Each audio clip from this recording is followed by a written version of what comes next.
শেরপুর ৩ আসনের জামায়াত প্রার্থীর মৃত্যুর পর সেখানকার পরিস্থিতি সম্পর্কে জানাতে সরাসরি যুক্ত হচ্ছেন আমাদের সহকর্মী নাইম ইসলাম।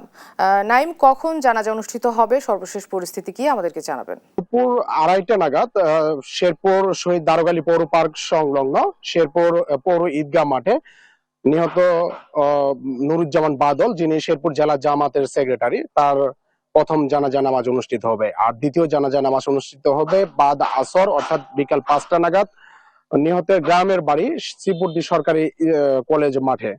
আহ, এতে নুরুজ্জামান বাদলের মৃত্যুতে শেরপুর জেলা জামাতের নেতাকর্মীদের মাঝে একটি শোকের ছায়া নেমে এসেছে। আপনাকে আরেকটু মনে জানিয়ে রাখি, ইতিমধ্যেই শেরপুরের 3 আসন অর্থাৎ শ্রীপুরদি ঝিনাইগাতী উপজেলা নিয়ে যে আসনটি গঠিত, সেই আসনে নুরুজ্জামান বাদল মারা যাওয়াতে নির্বাচন কমিশন নির্বাচন স্থগিত করেছে এবং এতে করে এখানকার যে অন্যান্য রাজনৈতিক দল রয়েছে তারাও নিহত নুরুজ্জামান বাদলের মৃত্যুতে শোক জানিয়েছেন। নুরুজ্জামান বাদল গত রাত 3টা নাগাদ ময়মনসিংহের একটি বেসরকারি হাসপাতালে তিনি শেষ নিঃশ্বাস ত্যাগ করেন।